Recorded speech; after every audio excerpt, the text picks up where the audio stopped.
3. Puedo decir que, en rigor, la primavera fue reemplazada muy pronto por el verano. Sabía que con la subida de los primeros calores sobrevendría algo nuevo para mí. Mi proceso estaba inscrito para la última reunión del tribunal que se realizaría en el mes de junio. La audiencia comenzó mientras afuera el sol estaba en su plenitud. El abogado me había asegurado que no duraría más de 2 o 3 días. Por otra parte, había agregado, el tribunal tendrá prisa porque su asunto no es el más importante de la audiencia. Hay un parricidio que pasará inmediatamente después. A las 7:30 de la mañana vinieron a buscarme y el coche celular me condujo al Palacio de Justicia. Los 2 gendarmes me hicieron entrar en una habitación pequeña que olía a humedad. Esperamos sentados cerca de una puerta, tras la cual se oían voces, llamamientos, ruidos de silla y todo un bullicio que me hizo pensar en esas fiestas de barrio en las que se arregla la sala para poder bailar después del concierto. Los gendarmes me dijeron que era necesario esperar al tribunal, y uno de ellos me ofreció un cigarrillo, que rechacé. Me preguntó poco después si estaba nervioso. Respondí que no. Y aún en cierto sentido me interesaba ver un proceso. No había tenido nunca ocasión de hacerlo en mi vida. Sí, dijo el segundo gendarme, pero concluye por cansar.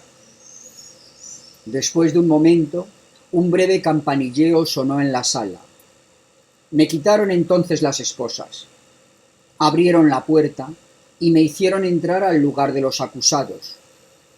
La sala estaba llena, de bote en bote. A pesar de las cortinas, el sol se filtraba por algunas partes y el aire era sofocante. Habían dejado los vidrios cerrados. Me senté y los gendarmes me rodearon. En ese momento vi una fila de rostros delante de mí. Todos me miraban. Comprendí que eran los jurados. Pero no puedo decir en qué se diferenciaban unos de otros. Solo tuve una impresión. Estaba delante de una banqueta de tranvía y todos los viajeros anónimos espiaban al recién llegado para notar lo que tenía de ridículo. Sé perfectamente que era una idea tonta, pues allí no buscaban el ridículo, sino el crimen. Sin embargo, la diferencia no es grande, y en cualquier caso, es la idea que se me ocurrió. Estaba un poco aturdido también ante tanta gente en la sala cerrada. Miré otra vez hacia el público y no distinguí ningún rostro. Creo que al principio no me había dado cuenta de que toda esa gente se apretujaba para verme. Generalmente los demás no se ocupaban de mi persona. Me costó un esfuerzo comprender que yo era la causa de toda esa agitación. Dije al gendarme, ¿cuánta gente? Me respondió que era por los periódicos y me mostró un grupo que estaba cerca de una mesa, debajo del estrado de los jurados. Me dijo, «Ahí están». Pregunté, «¿Quiénes?». Y repitió, «Los periódicos». Conocía a uno de los periodistas que le vio en ese momento y se dirigió hacia nosotros. Era un hombre ya bastante entrado en años, simpático, con una cara gesticulosa. Estrechó la mano del gendarme con mucho calor. Noté en ese momento que toda la gente se reunía, se interpelaba y conversaba como en un club donde es agradable encontrarse entre personas del mismo mundo. Me expliqué también la extraña impresión que sentía de estar de más, de ser un poco un intruso. Sin embargo, el periodista se dirigió hacia mí sonriente. Me dijo que esperaba que todo saldría bien para mí. Le agradecí y agregó, «Usted sabe, hemos hinchado un poco el asunto. El verano es la estación vacía para los periódicos, y lo único que valía algo era su historia y la del parricida». Me mostró enseguida en el grupo que acababa de dejar a un hombrecillo que parecía una comadreja cebada con enormes gafas de aro negro. Me dijo que era el enviado especial de un diario de París. No ha venido por usted, desde luego, pero como está encargado de informar acerca del proceso del parricida, se le ha pedido que telegrafíe sobre su asunto al mismo tiempo. Ahí, otra vez, estuve a punto de agradecerle, pero pensé que sería ridículo.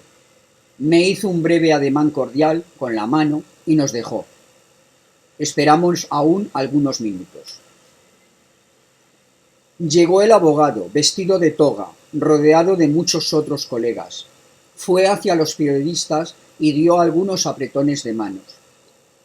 Bromearon, rieron y parecían sentirse muy a su gusto, hasta el momento en que el campanilleo sonó en la sala. Todos volvieron entonces a sus lugares. El abogado vino hacia mí, me estrechó la mano y me aconsejó que contestara brevemente a las preguntas que se me formularan, que no tomara la iniciativa y que confiara en él para todos los demás. Oí el ruido de una silla que hacían retroceder a la izquierda y vi a un hombre alto, delgado, vestido de rojo, con lentes, que se estaba arreglando cuidadosamente la toga mientras se sentaba. Era el procurador. Un ujier anunció la presencia del tribunal. En el mismo momento comenzaron a zumbar dos enormes ventiladores. 3 jueces, 2 de negro y el tercero de rojo, entraron con expedientes y caminaron rápidamente hacia el estrado que dominaba la sala. El hombre de toga roja se sentó en el sillón del centro, colocó el birrete delante de sí, se enjugó el pequeño cráneo calvo con un pañuelo y declaró que la audiencia quedaba abierta. Los periodistas tenían ya la estilográfica en la mano. Aparentaban todos el mismo aire indiferente y un poco zumbón. Sin embargo, uno de ellos, mucho más joven, vestido de franela gris con corbata azul, había dejado la estilográfica delante de sí y me miraba. En su rostro, un poco asimétrico, no veía más que los 2 ojos, muy claros, que me examinaban atentamente, sin expresar nada definible. Y tuve la singular impresión de ser mirado por mí mismo. Quizá haya sido por esto, o también porque no conocía las costumbres del lugar, pero no comprendí claramente todo lo que ocurrió enseguida. El sorteo de los jurados, las preguntas planteadas por el presidente al abogado, al procurador y al jurado. Cada vez todas las cabezas de los jurados se volvían al mismo tiempo hacia el tribunal. Una rápida lectura del acta de acusación, en la que reconocía nombres de lugares y de personas, y nuevas preguntas al abogado. El presidente dijo que iba a proceder al llamado de los testigos. El ujier leyó unos nombres que me atrajeron la atención. Del seno del público, informe un momento antes, vi levantarse uno por uno para desaparecer enseguida por una puerta lateral al director y al portero de asilo, al viejo Tomás Pérez, a Raimundo, a Masón, a Salamano y a María. Esta me hizo una ligera seña ansiosa. Estaba asombrado aún de no haberlos visto antes, cuando al llamado de su nombre se levantó el último, Celeste. Reconocí a su lado a la mujercita del restaurante con la chaqueta y el aire preciso y decidido. Me miraba con intensidad, pero no tuve tiempo de reflexionar porque el presidente tomó la palabra. Dijo que iba a comenzar la verdadera audiencia y que creía inútil recomendar al público que conservara la calma. Según él, estaba allí para dirigir con imparcialidad la audiencia de un asunto que quería considerar con objetividad. La sentencia dictada por el jurado sería adoptada con espíritu de justicia y, en cualquier caso, haría desalojar la sala al menor incidente. El calor aumentaba. En la sala los asistentes se abanicaban con los periódicos, lo que producía un leve ruido continuo de papel arrugado. El presidente hizo una señal y el ujier trajo 3 abanicos de paja trenzada que los 3 jueces utilizaron inmediatamente. El interrogatorio comenzó enseguida. El presidente me preguntó con calma y me pareció que incluso con un matiz de cordialidad. Se me hizo declarar otra vez sobre mi identidad y, a pesar de mi irritación, pensé que en el fondo era bastante natural, porque sería muy grave juzgar a un hombre por otro. Luego, el presidente volvió a comenzar el relato de lo que yo había hecho, dirigiéndose a mí cada 3 frases para preguntarme: ¿es así? Cada vez respondí: sí, señor presidente, según las instrucciones del abogado. Esto fue largo, porque el presidente era muy minucioso en su relato. Entretanto, los periodistas escribían. Yo sentía la mirada del periodista más joven y de la pequeña autómata. La banqueta de tranvías había vuelto toda entera hacia el presidente. Este tosió, hojeó el expediente y se volvió hacia mí abanicándose. Me dijo que debía abordar ahora cuestiones aparentemente extrañas al asunto, pero que quizá le tocasen bien de cerca.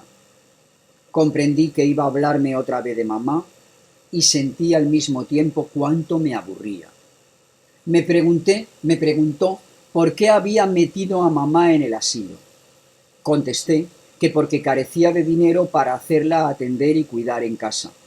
Me preguntó si me había costado personalmente y contesté que ni mamá ni yo esperábamos nada el uno del otro ni de nadie por otra parte, y que ambos nos habíamos acostumbrado con facilidad a nuestras nuevas vidas. El presidente dijo entonces que quería insistir sobre este punto y preguntó al procurador si no tenía otra pregunta que formularme. El procurador estaba medio vuelto de espaldas hacia mí y sin mirarme declaró que con la autorización del presidente querría saber si yo había vuelto al manantial con la intención de matar al árabe. No, dije. Entonces, ¿por qué estaba usted armado? ¿Y por qué volver a ese lugar precisamente?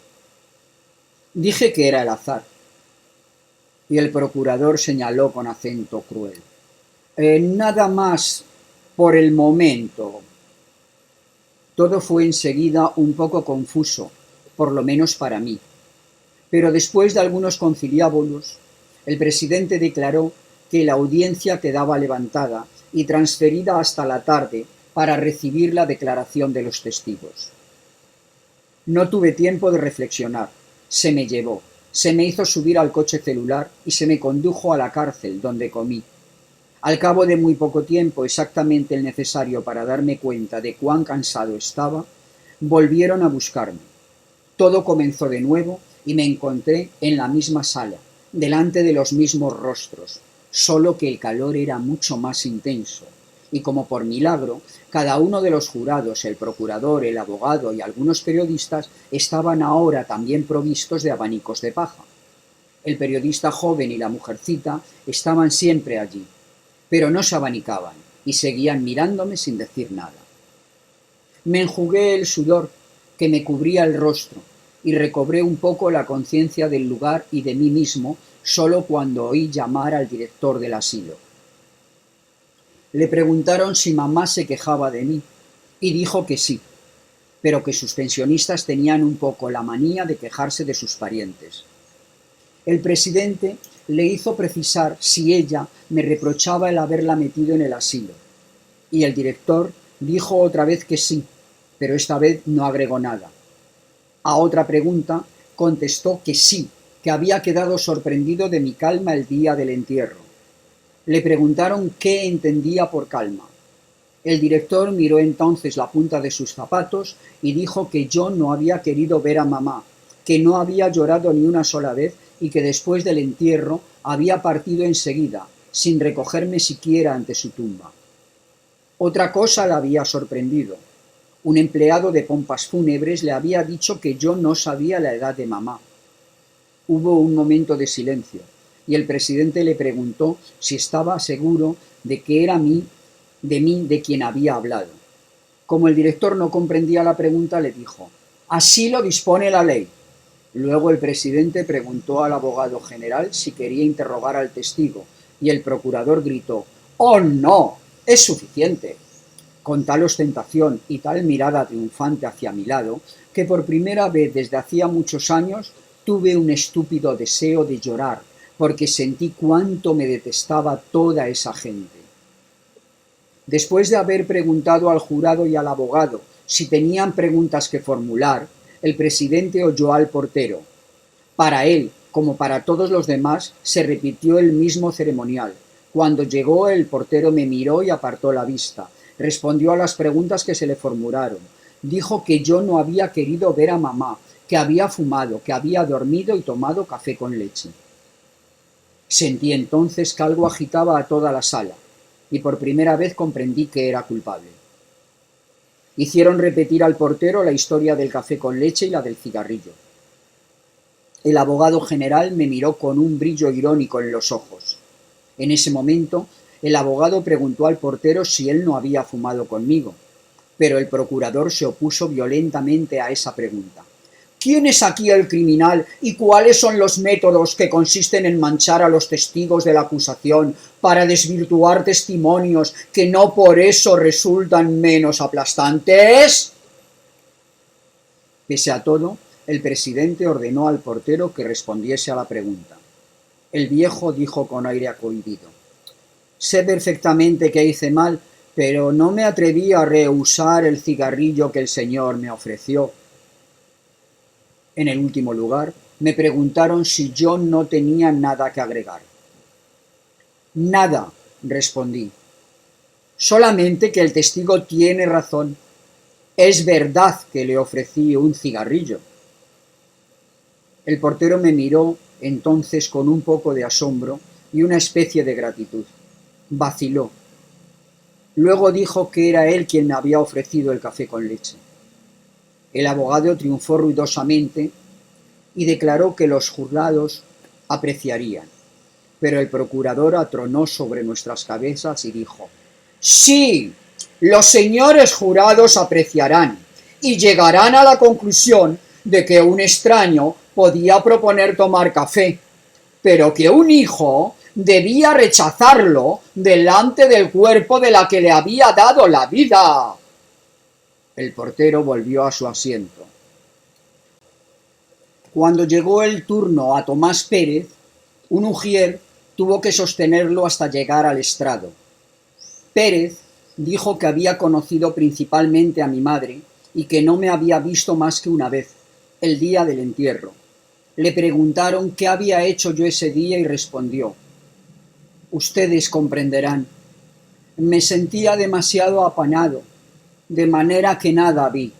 La pena me impedía ver, porque era para mí una pena muy grande, y hasta me desmayé, de manera que no pude ver el Señor». El abogado general le preguntó si por lo menos me había visto llorar. Pérez respondió que no. El procurador dijo entonces a su vez: «Los señores jurados apreciarán». Pero el abogado se había enfadado. Preguntó a Pérez en un tono que me pareció exagerado si había visto que yo no hubiera llorado. Pérez dijo: «No». El público rió, y el abogado, recogiendo una de las mangas, dijo con tono perentorio: «He aquí la imagen de este proceso. Todo es cierto y nada es cierto». El procurador tenía el rostro impenetrable y clavaba la punta del lápiz en los rótulos de los expedientes. Después de 5 minutos de suspensión, durante los cuales el abogado me dijo que todo iba bien, se oyó que la defensa citaba a Celeste. La defensa era yo. Celeste echaba miradas hacia mi lado de cuando en cuando y daba vueltas a un panamá entre las manos. Llevaba el traje nuevo que se ponía para ir conmigo algunos domingos a las carreras de caballos, pero creo que no había podido ponerse el cuello porque llevaba solamente un botón de cobre para mantener cerrada la camisa. Le preguntaron si yo era cliente suyo y dijo: «Sí, pero también era un amigo», lo que pensaba de mí, y respondió que yo era un hombre que entendía por eso, y declaró que todo el mundo sabía lo que eso quería decir, si había notado que era reservado, y se limitó a reconocer que yo no hablaba para decir nada. El abogado general le preguntó si yo pagaba regularmente la pensión. Celeste se rió y declaró: «Esos eran detalles entre nosotros». Le preguntaron otra vez qué pensaba de mi crimen. Apoyó entonces las manos en la barra y se veía que había preparado alguna respuesta. Dijo: «Para mí es una desgracia. Todo el mundo sabe lo que es una desgracia. Lo deja a uno sin defensa. Y bien, para mí es una desgracia». ¿Iba a continuar? pero el presidente le dijo que ya estaba bien y que se le agradecía. Entonces Celeste quedó un poco perplejo, pero declaró que quería decir algo más. Se le pidió que fuese breve. Repitió aún que era una desgracia, y el presidente dijo: sí, de acuerdo, pero estamos aquí para juzgar desgracias de este género. Muchas gracias. Como si hubiese llegado al colmo de su sabiduría y de su buena voluntad. Celeste se volvió entonces hacia mí. Me pareció que le brillaban los ojos y le temblaban los labios. Parecía preguntarme qué más podía hacer. Yo no dije nada, ni hice gesto alguno. Pero es la primera vez en mi vida que he sentido deseos de besar a un hombre. El presidente le ordenó otra vez que abandonara el estrado. Celeste fue a sentarse en el escaño. Durante todo el resto de la audiencia quedó allí, un poco inclinado hacia adelante, con los codos en las rodillas, el panamá sobre las manos, oyendo todo lo que se decía. Entró María. Se había puesto sombrero y estaba muy hermosa, pero me gustaba más con la cabeza descubierta. Desde el lugar en que estaba, adivinaba el ligero peso de sus senos y reconocía ese labio inferior siempre un poco abultado. Parecía muy nerviosa. Le preguntaron enseguida desde cuándo me conocía. Indicó la época en que había trabajado con nosotros. El presidente quiso saber cuáles eran sus relaciones conmigo. Dijo que era mi amiga. A otra pregunta contestó que era cierto, que debía casarse conmigo. El procurador, que hojeaba un expediente, le preguntó con tono brusco cuándo comenzó nuestra unión. Ella indicó la fecha. El procurador señaló con aire indiferente que le parecía que ese era precisamente el día siguiente al de la muerte de mamá. Luego dijo con ironía que no querría insistir sobre una situación delicada, que comprendía muy bien los escrúpulos de María, pero, y aquí su acento se volvió más duro, que su deber le ordenaba pasar por encima de las conveniencias. Pidió pues a María que resumiera el día en que yo la había conocido. María no quería hablar, pero ante la insistencia del procurador recordó el baño, que habíamos ido al cine y que habíamos ido a mi casa. El abogado general dijo que después de las declaraciones de María en el sumario de instrucción había consultado los programas de esa fecha. Agregó que la propia María diría qué película pasaban entonces. Con voz casi inaudible, María indicó que en efecto era una película de Fernandel. Cuando concluyó, el silencio era completo en la sala. El procurador se levantó entonces muy gravemente y con voz que me pareció verdaderamente conmovida y el dedo tendido hacia mí, articuló lentamente: Señores jurados, al día siguiente de la muerte de su madre, este hombre tomaba baños, comenzaba una unión irregular e iba a reír con una película cómica. No tengo nada más que decir. Volvió a sentarse, siempre en medio del silencio. Pero de golpe, María estalló en sollozos. Dijo que no era así, que había más cosas, que la forzaban a decir lo contrario de lo que pensaba, que me conocía bien y que yo no había hecho nada malo. Pero el ujier, a una señal del presidente, se la llevó y la audiencia prosiguió. Enseguida se escuchó, pero apenas, a Masón, quien declaró que yo era un hombre honrado, y que diría más, que era un hombre bueno. Apenas se escuchó también a Salamano, cuando recordó que yo había tratado bien a su perro y cuando respondió una pregunta sobre mi madre y sobre mí, diciendo que yo no tenía nada más que decir a mamá y que por eso la había metido en un asilo. Hay que comprender, decía Salamano, hay que comprender. Pero nadie parecía comprender. Se lo llevaron. Luego llegó el turno a Raimundo, que era el último testigo. Me hizo una ligera señal y dijo al instante que yo era inocente. Pero el presidente declaró que él era un testigo y que no debía hacer apreciaciones, sino decir los hechos. Le invitó a esperar las preguntas para responder. Le hicieron precisar sus relaciones con la víctima.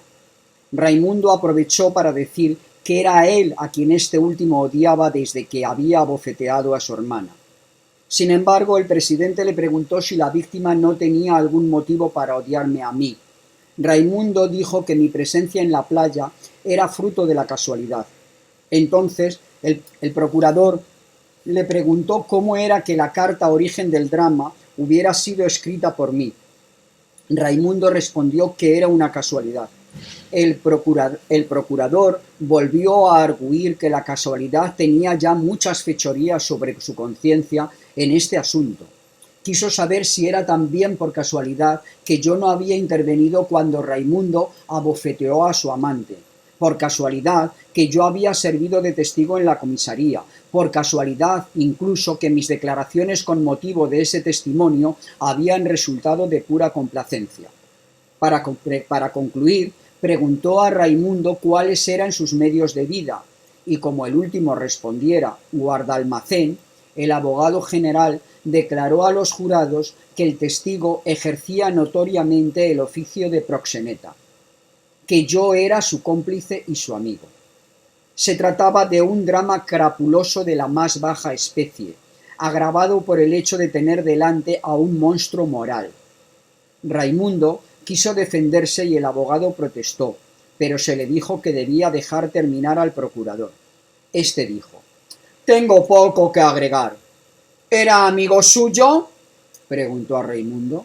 «Sí», dijo éste, «era mi camarada». El abogado general me formuló entonces la misma pregunta y yo miré a Raimundo, que no apartó la vista. Respondí: «Sí». El procurador se volvió hacia el jurado y declaró: «El mismo hombre que al día siguiente al de la muerte de su madre se entregaba al desenfreno más vergonzoso, mató por razones futiles y para liquidar un incalificable asunto de costumbres inmorales». Volvió a sentarse, pero el abogado, al tope de la paciencia, gritó levantando los brazos de manera que las mangas al caer descubrieron los pliegues de la camisa almidonada. «En fin, ¿se le acusa de haber enterrado a su madre o de haber matado a un hombre?». El público rió. El procurador se reincorporó una vez más, se envolvió en la toga y declaró que era necesario tener la ingenuidad del honorable defensor para no advertir que entre estos dos órdenes de hechos existía una relación profunda, patética, esencial.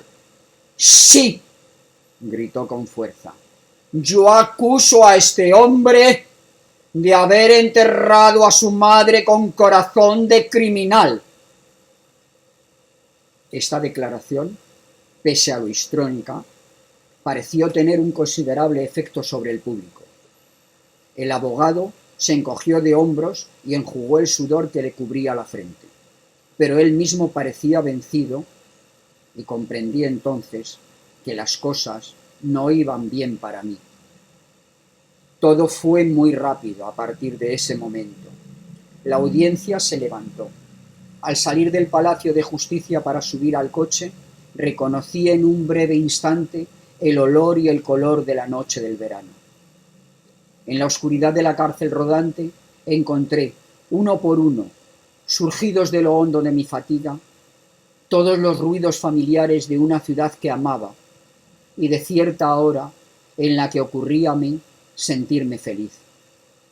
El grito de los vendedores de diarios en el aire calmo de la tarde, los últimos pájaros en la plaza, el pregón de los vendedores de bocadillos, la queja de los tranvías en los recodos elevados de la ciudad y el rumor del cielo antes de que la noche caiga sobre el puerto. Todo esto recomponía para mí un itinerario de ciego que conocía bien antes de entrar en la cárcel. Sí, era la hora en la que hace ya mucho tiempo yo me sentía contento. Entonces me esperaba siempre un sueño ligero y sin pesadillas. Y sin embargo, había cambiado, pues a la espera del día siguiente fue la celda lo que volví a encontrar. Como si los caminos familiares, trazados en los cielos de verano, pudiesen conducir tanto a las cárceles como a los sueños inocentes.